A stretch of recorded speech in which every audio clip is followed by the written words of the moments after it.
Hai, akkam jirtu nagaa keessanii. Ani nagaa kooti. Walabuchem chemistry afaan Oromoo and English waan jedhu kan addatti ilaalla jechuudha. Keessattiyyuu Walabuchem channelidha.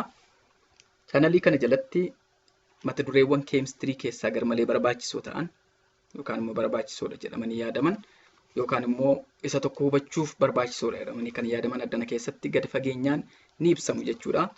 Levelii kamirrayyuu kan jiraman sadarkaa kamirrayyuu kan jiru chemistry kamiyyuu kan high schoolist elementary dhaafis haa ta'u yookaan immoo kanneen university haa ta'u iddoo barbaadetti kanneen jiran mata-dureewwan barbaachisoon filatamanii kan jalatti ibsamanidha jechuudha. Mata-dureewwan hedduun addana jalatti ibsamu waan ta'eef follow gochuudhaan addana jalatti kanneen gadhiifaman daawwachuu dandeessu jechuudha. Har'a kan ilaallu garuu limiting and excess reactants waan jedhu ilaalla jechuudha. Mata-dureewwan kana ilaala. What is limiting reactant? Limiting jechuun maal jechuudha? Excess jechuun maal jechuudha? Limiting jechuun kan dafee dhumu jechuudha. Reactionii tokko keessatti reactantonni yookaan immoo walnyaattonni jiru. Akkasumas firiiwwan jiru. Walnyaattonni wal nyaatanii firiiwwan kennu. Firiiwwan jechuun product jechuudha. Walnyaattota kan jennu immoo reactants jenna. Reactantiin lama wal nyaatee product kanuu kennu keessatti inni tokko limit godha, inni tokko immoo excess hafa. Inni sun excess kan jennu sun kan irraa hafe jechuudha. Limiting reactant is in a chemical reaction is the reactant that will be consumed completely. Ka guutummaatti dhume kan dafee dhumeen limiting jenna jechuudha. Kan biraa limiting reactantiin kun dhume yoo ta'e reactioniin dhaabbatee jechuudha. It limits the reaction from continuing. Reactioniin dhaabbatee tokko dhumeennaan dhaabbata jechuudha. Inni excessii ta'e gatii hin qabu achi keessatti jechuudha. Therefore, limiting reactant is the reactant that determines how much product can be formed. Productiin ilaala. Productiin kan inni irratti hundaa'u amount of limiting reactantidha. Limiting reactantitu productii hammam akka argannu murteessa malee excessiin hin murteessu jechuudha. The amount of product that can be produced or formed is determined by the amount of limiting reactant, not by excess reactant. Jenna jechuudha. Then what is excess? Akkuma isinitti hime excessiin kan irraa hafe jechuudha. The excess reagent is the reactant that could keep reacting if the other had not been consumed. Inni tokko hin dhumne taanaan ittuma fufanni kun jechuudha. Kanaafuu inni kun larger amountidhaan yookaan immoo hamma guddaanuu kenname jechuudha. Hamma guddaanuu kennameen excess reactant jenna. Excess reactant is the reactant that is present in larger quantities than necessary jedha. Hamma barbaachisu ol kan jiru jechuudha. Kun strategy lama fayyadamna jedha. Isa lammaffaarratti hin jijjiirra jechuudha. The first step or the first strategy is we need a balanced chemical equation. Chemical equation barreessuun isa jalqabaati. Then balancing it. Yoommoo chemical equation sanatu nu kenname ta'e check goona. We check whether the chemical equation is balanced or not. Jalqaba balanced didhamoo miti ka jedhu ilaalla. Balance goona yoo wal madaalchisna jechuudha. Wal madaalchisna. Inni lammaffaan determining which reactant gives less product. Wal dorgomsiisneeti. Inni product xiqqaa nuu kenne limiting jenna. Isa product guddaa nuu kenne garuu excess jenna jedha. Isa kana hordofnu karaa biraan deemna nuti. We use very simple and short method to determine limiting and excess reactants. Karaa salphaa ta'ee deemna. Karaa salphaan nuti fayyadamnu isa kamidha? Ka jedhu ilaalla jechuudha. Reactantii tokko isaanii fudhanna. Lamaan isaanii nu kennameera ilaala.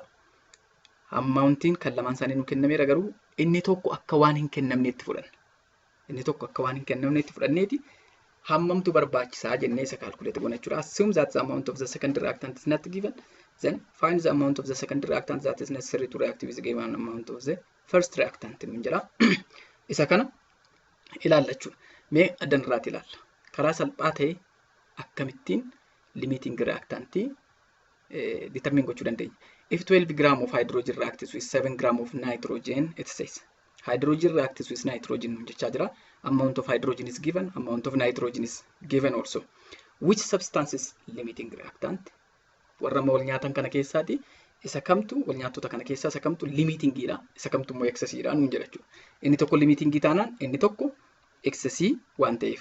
The second question is calculate the mass of the excess reactant that is left unreacted. Otoo wal nyaatiin kan hafe excessii sana keessaati ammountiin otoo waliin nyaatiin hafe hammam akka ta'e calculate godhii yookaan immoo shallagi nuun jedha jechuudha. Sadaffaa irratti calculate the amount of product produced when nitrogen reacts with hydrogen ammonia is formed. Ammonia hammamiitu uumamee jedha. Mee gaaffii isa jalqabaa deebisuudhaaf deemna. Which substances limiting reactant? Here is the equation. Gaaffiidhaan kun yookaan chemical equation dha. Chemical equation kun baalaansii ta'uu isaa jalqaba laalla. Nitrogenii 2 jira. Nitrogenii addanas 2 sirriidha. Hydrogenii 6 jira. Hydrogenii addanas 6 wal qixa sirriidha. Amma kan nuti ilaallu jira addanatti. 7 gram of nitrogen reacts with 12 gram of hydrogen. Warri irra keessatti barreessine kun isaan maalidha jechuudha? Kennamoota. Warri kun warra nuu kennamanidha jechuudha. Amount of productiin hin kennamne. Jalatti ka barreessine kun maal? Total molar mass. Molar massiin molar massiin kan nitrogenii 14dha. Kan lamaan ishee meeqa ta'a jechuudha? Lamaan ishee 28. Hydrogeniin 6dha. Tokkoon ishee tokkodha. 6dha ammoo addana kan jiru waan ta'eef ja'uma.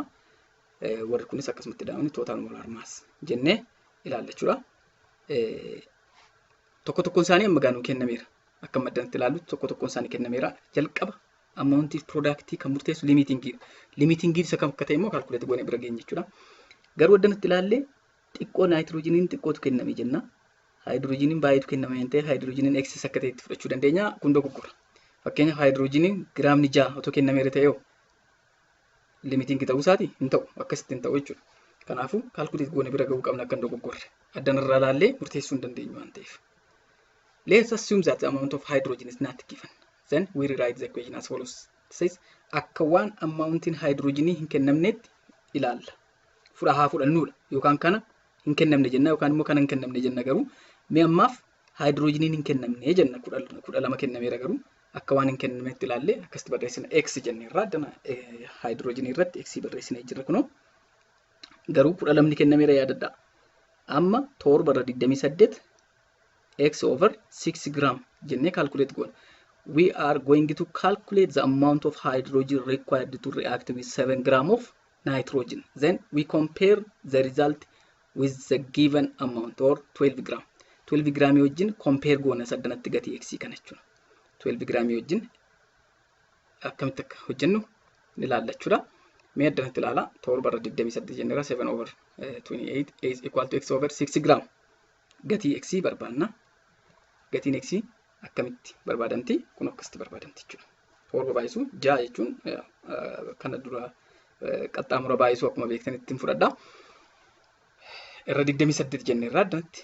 Kanaafuu gatiin x tokko tuqaa 5 arganne addanatti. Tokko tuqaa 5 kana ilaala. Tokko tuqaa 5 kan jennu kun 1.5 gram of hydrogen is the amount of hydrogen that we need to react with 7 gram of nitrogen jenna jechuudha. Nitrogenii wajjin kan wal nyaatuuf nuti barbaadnu ishee kana duwwaadha. Ishee kam 1.5 gramii qofa barbaanna. Kan nu kenname immoo yaadadhaa 12tu kenname. Kan nuti barbaannu meeqa? Tokko tuqaa 5 duwwaatu barbaachisa reakshinii kana keessatti. Kan nu kenname immoo 12 hydrogeniin. 12tu nu kenname waan ta'eef excessiidha irraa hafee jechuudha. Excessiidha eenyu? Hydrogeniin. Hydrogeniin excessii taanaan nitrogeniin limitingidha. Adda baasnee irraa jechuudha. This is the amount of hydrogen necessary to react with the given amount of nitrogen, but 12 gram of hydrogen has been given. Therefore, hydrogen is excess. It is in excess. Nitrogen is limiting. Amma gaaffii tokko faa deebisne irra nitrogen is limiting. Hydrogen is excess jenneerra. The amount of product formed is determined by the amount of limiting. Equationii kana keessatti yookaan immoo reactionii kana keessatti wal nyaatinsa adeemsifame kana keessatti productii kan nu murteessu eenyudha jechuudha? Nitrogenidha. Since nitrogen is limiting reactant. The second question is calculate the mass of the excess reactant that is left unreacted. Jedha. Hammamtu immoo raafe. Excessiin keenya hydrogenidha. Hammamtu raafe ka jedhu ilaalla jechuudha. We have identified that hydrogen is excess. Then we need only 1.5 gram of hydrogen. Then excessii kan akkasitti calculate goona. 12tu kenname tokko tuqaa 5 qofatu barbaachisa. Irraa hir'isna jechuudha. Kan irraa hafe gaafatamne waan ta'eef.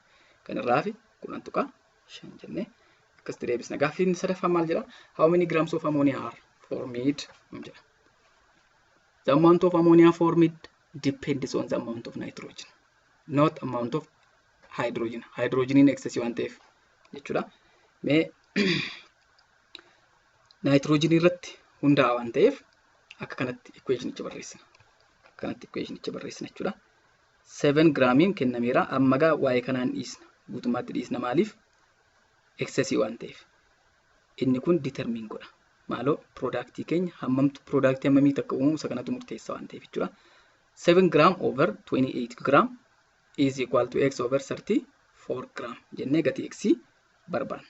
Gatiin x the total or the maximum amount of product formed in this reaction jechuudha. Isa kana akkasitti barbaanna jechuudha. Akkuma dura beektanitti gatii x akkasitti barbaanna jechuudha. 7 times 34 over 28 is the value of x. Gatiin x kunate 8.5 gram of ammonia is formed. This is the maximum amount of ammonia that can be produced in this chemical equation according to the given one. Akkanu kennamet kana duwwaatu uumama. The amount of product formed depends on the amount of limiting reactant jedha.